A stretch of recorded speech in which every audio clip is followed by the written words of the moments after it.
నమస్తే, welcome to ఆధ్య media. నేను బాలు. మనతో పాటుగా ఉన్నారు సీనియర్ జర్నలిస్ట్ ఇమ్మంది రామారావు గారు. వారితో మాట్లాడదాం. నమస్తే రామారావు గారు. నమస్తే బాబు. సార్, ఏపీలో రాజకీయాలు మళ్ళీ వేడందుకుంటూ ఉన్నాయి. ఇంకా సంవత్సరం కాలం మాత్రమే, సంవత్సరం కూడా లేదు, ఇంకా 6-7 నెలల కాల వ్యవధిలో ఉన్న నేపథ్యంలో రాజకీయ సమీకరణాలు మొత్తం మారిపోతూ వస్తున్నాయి.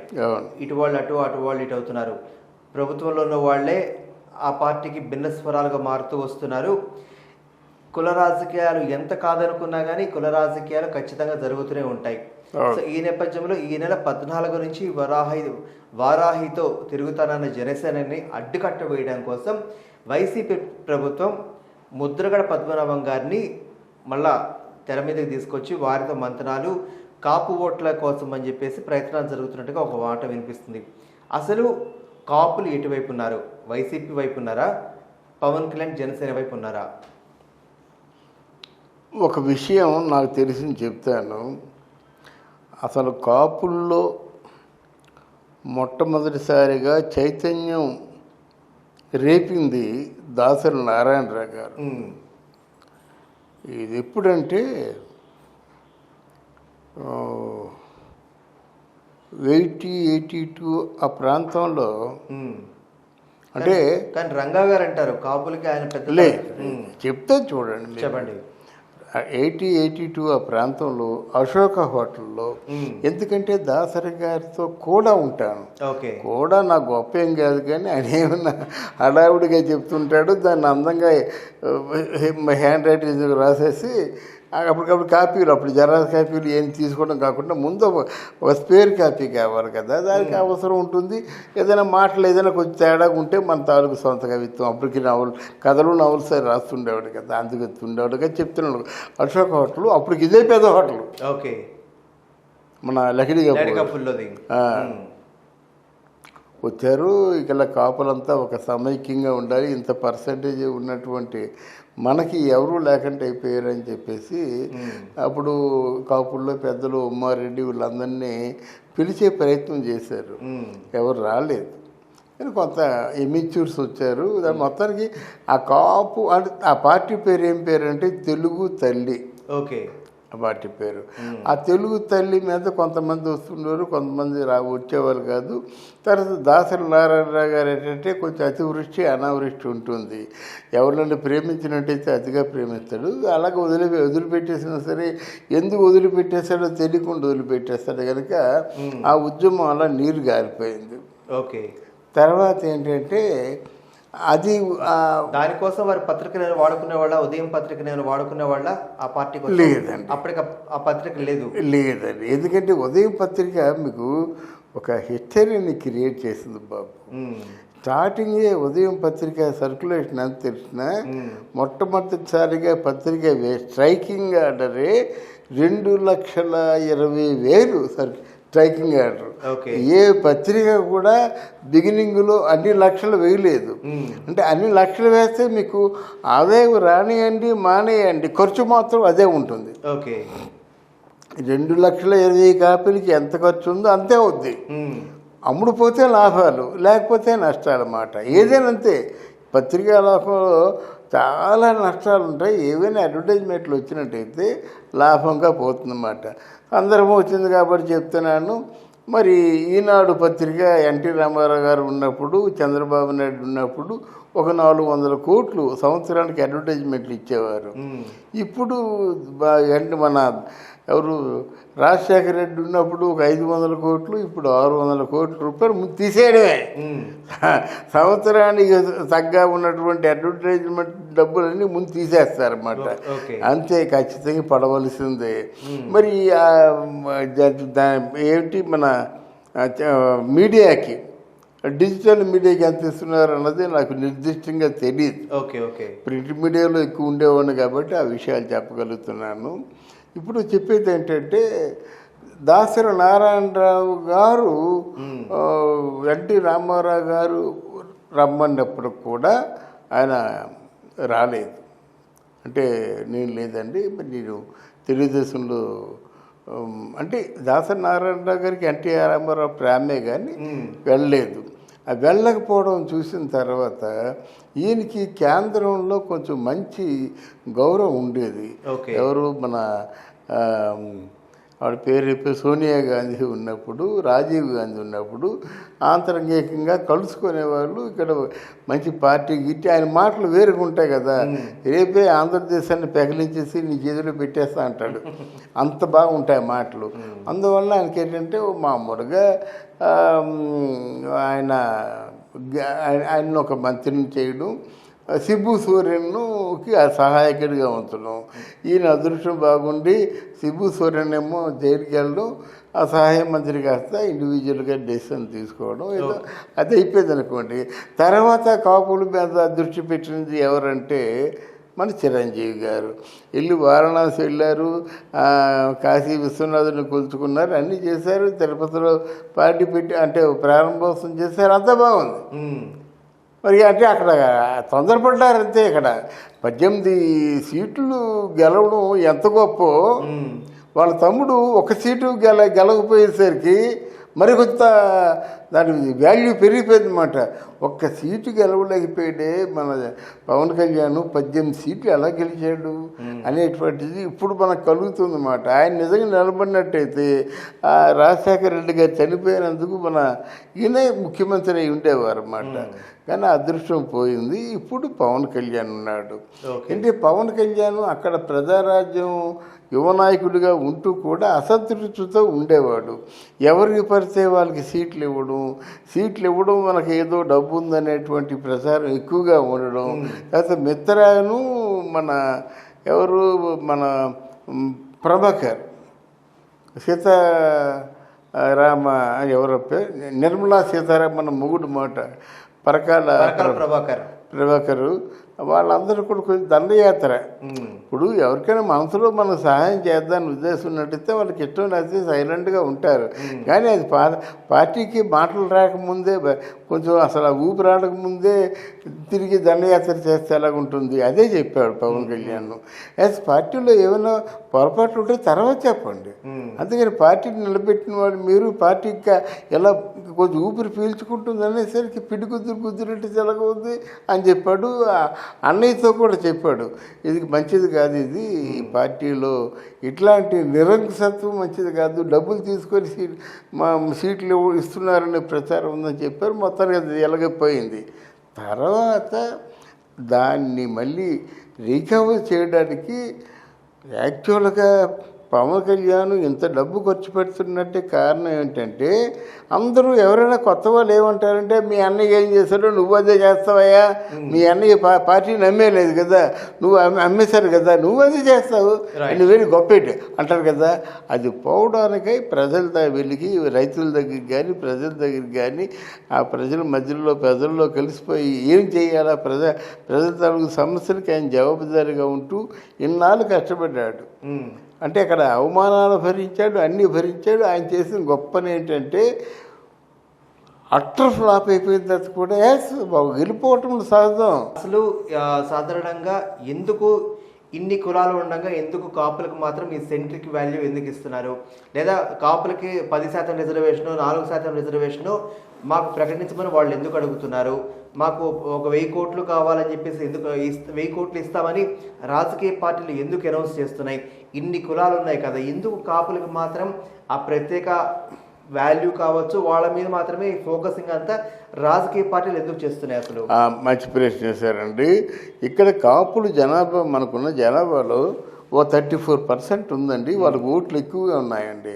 ఇప్పుడు ఏదైనా ఉందంటే ఇప్పుడు రేపు ఎవరు మోడీ వస్తుందంటే ఎక్కడో మన ఆ ఊరి చివరిలో కానీ లేకపోతే మల్కాజ్గిరిలో కానీ మనకి మీటింగ్ పెడతాడు. ఎందుకు పెడుతున్న మల్కాజ్గిరి అంటే మల్కాజ్గిరి పెద్ద జిల్లా, ఎక్కువ జనాభా ఉంది, ఎక్కువ మందికి రీచ్ అవుద్ది. అడ్వర్టైజ్మెంట్ ఇస్తే ఈనాడుకి ఇస్తారు, ఎందుకంటే ఎక్కువ సర్క్యులేషన్ ఉంది, ఎక్కువ మందికి రీచ్ అవుద్ది. అలాగే కాపులు అంటే కాపులు వెనకేసుకున్నట్టయితే బ్రహ్మాండంగా ఓటు బ్యాంక్ వాళ్ళ దగ్గర ఉంది. అది కాపుల్లో సామర్థ్యం లేక చేయలేకపోతున్నారు కనుక ఇంత వివరంగా చెప్పడానికి కూడా అదే కారణం అన్నమాట. మనకి ముద్రగడ పద్మనాభాన్ని చాలా గౌరవించారు. ఇప్పుడు ఈ రోజున ముద్రగడ పద్మనాభం అక్కడ ట్రైన్ కాల్పించారని తెలిసిన తర్వాత ఎవరు నమ్మడం. ఇప్పుడు ఎవరు నమ్ముతాడు? వచ్చి ఏదో చీలుగా కంచమును గరిట పట్టుకొని కొడితే ఎవడు తప్పడు. అప్పుడు మామూలుగా వెర్రి పాపలయ్యి వాళ్ళు ఏంటంటే వీళ్ళందరూ టీలు గిన్నె కొట్టారు. కానీ ఇప్పుడు ఎవడు నువ్వు పరిమాణ సన్నాసురా అన్నాడు. ఆయన చేస్తుందంతా డ్రామే. ఒకరోజు ఆయన భార్య కలిసి పురుగుల మందు తాగేస్తామని గ్లాసులో వేసుకుంటాడు, తాగడు. ఏం తాగాలి కదా అంటాడనమాట. అవి చేయి పట్టుకున్నవాడు అంటాడనమాట. ఈ డ్రామాలన్నీ తెలిసిపోయి ఇప్పుడు నేను చెప్పేది ఏంటంటే చివరి కాపువాడు అవుతాడండి పవన్ కళ్యాణ్. ఈయన కూడా ఏదైనా అమ్ముడు పోయినా ఏదో చేయడు అనుకుంటున్నాం మనం. కానీ ఒకవేళ పొరపాటున కొంచెం ఆయన మీద కానీ బ్యాడ్ నేమ్ వచ్చిందంటే, అది ప్రూవ్ అయిందంటే ఇంకా ఎవరు కాపు లీడర్ వస్తానన్నప్పుడు కూడా నమ్మరండి. ఇది లాస్ట్ కాపు లీడర్ అన్నమాట. కానీ ఇక్కడ ముద్రగడ పద్మనాభాన్ని ఎవరు నమ్మడండి. నమ్మితే ఎప్పుడో వాళ్ళు తీసుకునేవాళ్ళు, వాళ్ళు డబ్బులు ఇచ్చేవారు. కానీ చంద్రబాబు నాయుడు పిరికాడు. పిరికి ప్రభుత్వాన్ని నాశనం చేస్తాడు, ఇంకా లాభం లేదని చెప్పేసి ఆ 1000 కోట్లు కార్పస్ ఫండ్గా పెట్టాడు. కానీ మన కాపులు లేకపోతే పెట్టేవాడు కాదు. కానీ ఓట్లు వేసేటప్పుడు కేవలం కుల ఆధారంగానో లేకపోతే మా కులస్తుని మాత్రమే సీఎం అవ్వాలనో గద్దెని ఎక్కి కూర్చోవాలనుకున్నట్లయితే, ఉదాహరణకి ఇప్పుడు జగన్మోహన్ రెడ్డి సామాజిక వర్గం మొత్తం వేసి మరి మిగతా వాళ్ళు ఓట్లు వేయకపోతే ఆయన గెలవలేదు కదా. ఇంతకుముందు చంద్రబాబు నాయుడు గారు కావచ్చు, లేకపోతే ఏ పార్టీ వాళ్ళైనా సరే గెలిచే వాళ్ళని చూసి ఈ కులం వాళ్ళ వరకు మాత్రమే ఓట్లు వేయాలని అనుకుంటే మిగతా కులాల వాళ్ళందరూ ఓట్లు వేయరు కదా. మరి ఆ కులం ఆధారంగా మాత్రమే సీఎం కూర్చోవాలనో లేకపోతే మా పార్టీ రావాలనో ప్రజలు ఎందుకు నిర్ణయించుకోవాలి? అంటే జగన్మోహన్ రెడ్డి తాలూకు ఇష్యూ వేరండి. జగన్మోహన్ రెడ్డి నేను దిక్కుమాలిన పక్షుడైపోయి మా నాన్న నన్ను అర్ధాంతరంగా విడిచిపెట్టి వెళ్ళిపోయాడు, మా చిన్నాన్న కూడా వెళ్ళిపోయాడు. నేను ఒక పేదింటి బిడ్డని, నన్ను ఈ ఒక్క ఓటు వేసి నన్ను గెలిపించండి అని 2 చేతులు జోడించి అడిగాడండి. ఆయనకి పార్టీలతోని ఆయన కులాలతో సంబంధం లేదు. గెలుస్తామని చెప్పాడు, దాని తగ్గట్టు డబ్బు ఖర్చు పెట్టాడు, దాని తగ్గట్టుగా మాయ మాటలు చెప్పడం తెలుసు. ఆయన చెప్పినవన్నీ మాయ మాటలే. ఇంకా తెలుసుకోకపోతే ఆంధ్రుల తాలూకు దౌర్భాగ్యం. నుదురు మీద ముద్దులు, వీపు మీద గుద్దులు ఇవన్నీ మొత్తాన్ని బాగా వర్కౌట్ అయ్యాయి. కానీ తర్వాత ఏం చేశారంటే 3 సంవత్సరాల పాటు ఎండకన్ని ఎరగకుండా బయటికి చూడకుండా ఆయన తాడేపల్లి ప్యాలెస్ అంతా పనిచేసింది. పోయి ఈయన పడుకుంటే ఈయనకున్నటువంటి పైశాచిక ఆనందం ఏంటంటే, నీ చెప్పిన కూడా మీరు వినండి. పైశాచిక ఆనందం ఎలాంటిదంటే, ఒకడు ఒక వ్యక్తిని గొంతు కోసాడు. గొంతు కోసుకున్నట్టయితే అలా ఎంతమంది గొంతులు కోసాడు? 84 మంది గొంతులు కోసాడు. అదేంటయ్యా అడిగాడట వాడు పబ్లిక్ చేసుకుంటారు. 84 మంది కూడా గొంతే కోసం ఎందుకు అని అడిగితే ఆడు చెప్పాడట, ఆ గొంతు కూస్తుండగా బ్లడ్ వస్తుంది కదా, అప్పుడు బ్లడ్ చిమ్ముతుంది కదా, అప్పుడు అరుస్తారు కదా, బ్రహ్మాండంగా ఉంటుందండి, ఆ కిక్కే వేరు అన్నాడన్నమాట. అట్లాంటి పైశాచికాలు ఆనందం ఉంటారన్నమాట. ఇక్కడ ఏంటంటే ఎవరినైనా నీ అమ్మ నీ అక్క నీ అంటే ఈయనకి ఆనందం. ఈయనకి ఓకే ఎంత బాగా చెప్తే అంత ఆనందం. వాళ్ళకి పదవులు, ఎంత బాగా ఎన్ని మాయ మాటలు చెప్తే వాళ్ళకి పదవులు, ఎంత ఎంటలో చెవులు రెక్కలు విరిచేసి బలవంతంగా పైశాచికంగా మాడబెట్టి చంపేస్తే అదొక ఆనందం. ఇలాంటి ఆనందాలు ఉన్నాయి కనుక ఆయన పార్టీలో ఎవరు పనిచేయవలసిన అవసరం లేదు. సాయంత్రం చేసి మాట చెప్పేస్తారు, సార్ ఇంతమంది పోయారండి బాబు, భలే కుట్టారులేండి, మామూలు కాకుండా మంచినీళ్ళు అడగకుండా డామని తెచ్చారు, అబ్బో అంటారన్నమాట. ఎట్లాంటి పరిస్థితి నడుస్తుంది ఇప్పుడు. గనక ఇప్పుడు ఆలోచించుకోవాల్సింది ఏంటంటే, పవన్ కళ్యాణ్ కొన్ని పాపం చాలా ఆదర్శనీయమైన మాటలు మాట్లాడుతున్నాడు, కానీ వాళ్ళు కులస్తులు దెబ్బతినే మాటలు ఇందులో ముద్రగడ పద్మనాభం గారి ఆయన సైడ్ నుంచి తీసుకుంటే, మా కాపు కులస్తులకి అన్యాయం జరిగింది, న్యాయం చేయాలని చెప్పి ఆయన గత ప్రభుత్వంలో ఉన్నప్పుడు అన్న మాటకి, ఒకవేళ కాపులకే న్యాయం జరగాలని ఆయన ఆకాంక్ష అనుకున్నప్పుడు ఆయన కల వస్తుంది మరి పవన్ కళ్యాణ్ వైపు కదా. లేదులేండి, ఇప్పుడు కలవలసిందంటే మామూలు కలుస్తారండి, మీరు ఒకరండి.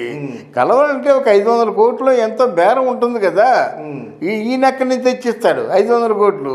అయినా ముద్రగడ పద్మనాభాన్ని కలవాల్సిన అవసరం ఏముంది? తర్వాత ఈయన ఐడియాలు చాలా ఉదాత్తమైందన్నమాట. నా దృష్టిలో క్యాస్ట్ లేదంటున్నాడు. ఎవరికైతే డబ్బులు లేవో, ఎవడైతే పేదవాడు వాడు బాగుండాలి.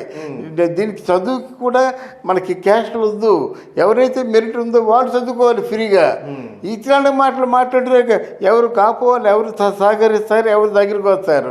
కానీ ఇప్పుడు కాపులో చదువుకున్న ఇంటలెక్చువల్స్ అందరూ కూడా మన పవన్ కళ్యాణ్ పక్కనే ఉన్నారు.